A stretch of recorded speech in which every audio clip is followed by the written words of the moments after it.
औज़ुबिल्लाहि मिनश्शैतानिर्रजीम बिस्मिल्लाहिर्रहमानिर्रहीम अल्लाहुम्मा कुन ली वलिय्यिकल हुज्जत इब्निल हसन सलावातुका अलैहि वला आबाइही फ़ी हाज़िहि स्सा व फ़ी कुल्ली साआ वलिय्यन व हाफ़िज़न व क़ाइदन व नासिरन व दलीलन व ऐनन व हत्ता तुस्किनहु अर्ज़का तु व तुमत्तिअहु फ़ीहा तवीला। अस्सलामु अलैकुम सामीन, हमारे चैनल ज़िक्र उला में खुशामदीद। मैं आज आपके सामने इल्लामा लाजपाल हुसैन की तसनीफ़ दर तक़वा से इक़्तिबास पेश कर रही हूँ, जिसका बुनियादी मकसद आपकी खिदमत में ऐसा इल्म बयान करना है जिससे लोगों में ऐसा शऊर बेदार हो कि जिससे शयातीन की चालों, हरबों और गुमराह कुन ख़यालात से बचा जाए। अगर आप इस किताब का मुकम्मल मुताला करना चाहें तो इस किताब की PDF को हमारी वेबसाइट www.idarakhatamulauliya.com से फ्री इंस्टॉल कर सकते हैं। क़यामत के दिन इंसान जानवरों की शक्ल में क्यों महशूर होंगे? रोज़े महशर इंसान जानवरों के कितने गिरोहों में महशूर होंगे?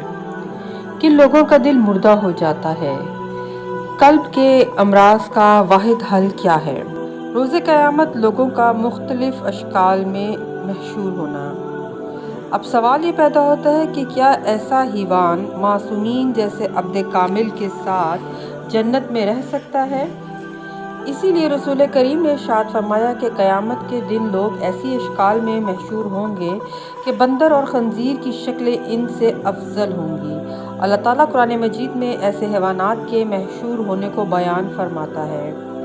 रसूल करीम ने मुआज़ बिन जबल से कहा, जब उसने इस आयत के बारे में पूछा, यौमा यनफिख़ फ़िस्सूरी फ़तातूना अफ़वाजा। रसूल ने फरमाया, ए मुआज़, मेरी उम्मत के 10 दस्ते मुख्तलिफ शक्लों में महशूर होंगे जो एक दूसरों से मुख्तलिफ होंगे। बाज़ बंदरों की शक्ल में और बाज़ दूसरे खंजीर की शक्ल में महशूर होंगे, और बाज़ के सर ज़मीन की तरफ और पाँव आसमान की तरफ होंगे और हरकत करेंगे।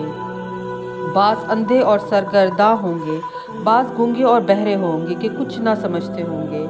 बाज़ अपनी ज़बानों को चबाते होंगे और पीप और गंदी और खून उनके मुंह से निकल रहा होगा कि जिससे महशर के लोग नफ़रत का इजहार करेंगे। बाज़ के हाथ पांव कटे हुए होंगे और बाज़ इस हालत में महशूर होंगे कि आग के सतून से लटके हुए होंगे। बाज़ मुर्दार से बदबूदार होंगे। बाज़ मिस यानी तांबे के लिबास पहने हुए होंगे जो उनके जिस्म से चिपका हुआ होगा। आपने उस वक़्त फरमाया कि जो लोग बंदरों की शक्ल में महशूर होंगे वो चुगलखोर और सुखनचीन थे। जो खंजीर की शक्ल में महशूर होंगे वो रिश्वतखोर और हराम खोर थे, और जो उल्टे लटके हरकत कर रहे होंगे वो सूद खोर थे। जो अंधे और महशूर होंगे वो कज़ावत और हुकूमत में जुल्म जूर करते थे। जो गूंगे और बहरे महशूर होंगे वो अपने किरदार में खुद पसंद थे। जो अपनी ज़बान को चबा रहे होंगे वो उलमा और काजी होंगे कि जिनका किरदार उनके अक़वाल के मुताबिक ना था। जो हाथ पांव कटे महशूर होंगे वो हमसायों को आज़ार और अज़ियत देते थे। जो आग के सतून से लटके हुए होंगे वो बादशाहों के सामने लोगों की शिकायत करते थे। जिनकी बदबू मुर्दार से बदतर होगी वो दुनिया में ख्वाहिशात और लज्जत नफ्स की पैरवी करते थे, और अल्लाह ताला का जो इनके अहवाल में हक़ था अदा न करते थे। जिन लोगों ने मिस यानी तांबे का लिबास पहना था वो मुतकब्बिर और फ़ख्र करते थे। इस रवायत में इंसान के नफ्स के मानवी सूरत का जिक्र मिलता है, यानी नफ्स परस्ती इस कदर गालिब हो जाए तो बंदे के ऊपर ऐसे हिजाबात जुल्मानी पैदा हो जाते हैं जिनके होते हुए रूह मानवी भी मालिक हकीकी से दूर हो जाती है। इसीलिए हर लज्जत नफ्स एक ऐसा पर्दा है जिसको चाक करना ही ऐन तकवा होता है, यानी परहेजगारी का हकीकी मायने इन हिजाबात को उठाने के हैं जो असफलुस्साफलीन की पस्ती में इंसान को पहुंचा देते हैं कि रूह अमरी अपने मंजिल इरफान को ना पाने से लम्स मुताहरा औलिया से महरूम हो जाती है। बाबसीरत गुलाम। नबी अकरम सल्लल्लाहु अलैहि वसल्लम की हयात तैयबा में एक हबशी रहता था। वो मुसलमानों के साथ नशिस्त व बर्खास्त रखता था। इस तरह आहिस्ता आहिस्ता वो मुसलमानों के दीनी अकायद से वाकिफ़ हो गया। जब उसे यकीन हो गया कि मुसलमानों के अकायद बरहक है तो वो नबी अकरम की खिदमत में हाजिर हुआ और उसने कलमा शहादत पढ़ा और इस्लाम कबूल किया। इसके बाद वो मुसलमानों से दीनी मसाइल हासिल करने लगा।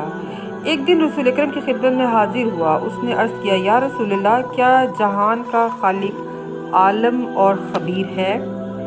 نبی اکرم نے فرمایا جی ہاں، اللہ ہر ظاہر و باطن سے واقف ہے، وہ ماضی، حال اور مستقبل کے واقعات سے بھی واقف ہے، خدا ہر قول و فعل اور دلوں میں اٹھنے والے خیالات سے بھی واقف ہے۔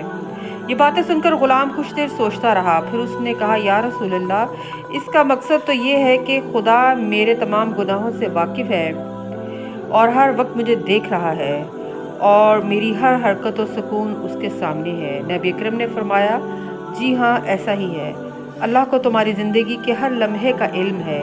یہ سنا تو اس نے ایک چیخ ماری اور بے ہوش ہو کر زمین پر گر پڑا۔ اسی بے ہوشی میں اس کی روح پرواز کر گئی۔ مولا علی نے فرمایا جس میں تقویٰ اور خوف خدا کم ہو جائے اس کا قلب اور دل مر جاتا ہے، اور جس کا دل مر جائے وہ جہنم میں داخل ہوگا۔ ثابت ہوا کہ پرہیزگاری اور خوف خدا کا نہ ہونا قلبی امراض اور نفسانی پرستش میں مبتلا کر دیتا ہے۔ مردہ قلب وہ تاریک مکان ہے جو شیطان ملعون کا مکان جہنم ہوتا ہے۔